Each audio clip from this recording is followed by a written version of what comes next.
کسی نے اعتراض کیا ہے آپ کے اوپر کہ اللہ کے نبی صلی اللہ علیہ وسلم کا سایہ نہیں تھا. آپ کے ملفوظ ہے، ملفوظات ہے، وہاں بھی ملفوظات جو کتاب آپ کی ہے اس میں ہے کہ قرآن پاک میں ہر چیز کا سایہ اللہ پاک کو سجدہ کرتا ہے.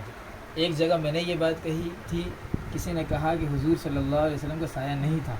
میں نے کہا کہ آپ صلی اللہ علیہ وسلم کا سایہ اس لیے نہیں تھا کہ آپ صلی اللہ علیہ وسلم پر ابر بادل ہوتا تھا، جبکہ دوسری دلیل علمی طور پر یہ ہے کہ جس کا حمزات تابع ہو جائے گا اس کا سایہ نہیں ہوتا، جس کا ظاہری حمزات آ جائے گا اور تابع ہو جائے گا اس کا سایہ نظر نہیں آتا ہے، کیونکہ یہ سایہ ہی حمزات ہے.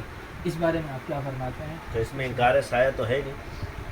یہ تو کسی نے کہا کہ حضور کا سایہ نہیں. میں نے کہا قرآن پاک میں ہے کہ ہر چیز کا سایہ اللہ پاک کو سجدہ کرتے ہیں، تو میں نے دلیل آپ کو دے دی ہے.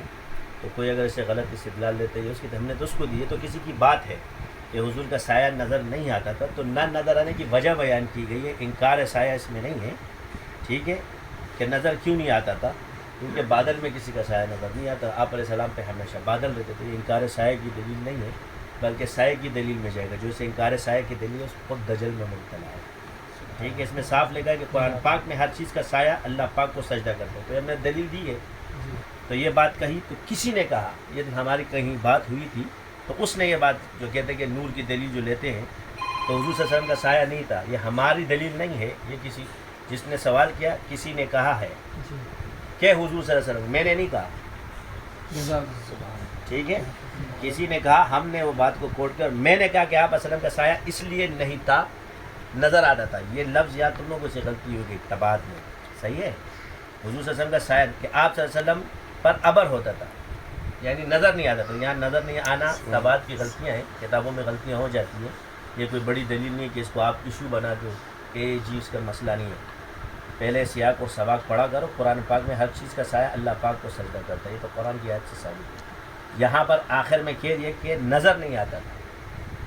تو یہاں کیا کہ آپ علیہ السلام نے فرمایا کہ ہر انسان کے ساتھ ایک جن ہوتا ہے اور ایک فرشتہ ہوتا ہے. لہٰذا جو میرا جن ہے وہ مسلمان ہے اور میرا تابع ہے. تو قرین کہتے ہیں اس کو عربی کے اندر.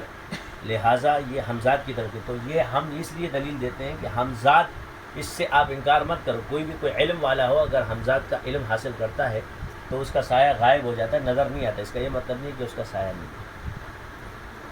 ٹھیک ہے، وہ کہتے ہیں کہ معترض کی ایک آنکھ بند ہوتی ہے.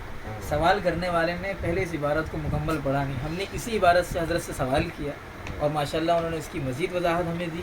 آپ ذرا کتاب کو ذرا غور سے پڑھ لیں اور دونوں آنکھیں کھول کے پڑھیں انشاءاللہ. یہاں ہمارا انکار نہیں ہے، بلکہ جو شخص ہم سے سوال کر رہا تھا اس کو ہم جواب دیں کہ اس کا سایہ اس لیے نہیں تھا نظر آتا تھا کہ آپ صلی اللہ علیہ وسلم پر ابر ہوتا تھا، بادل ہوتا تھا.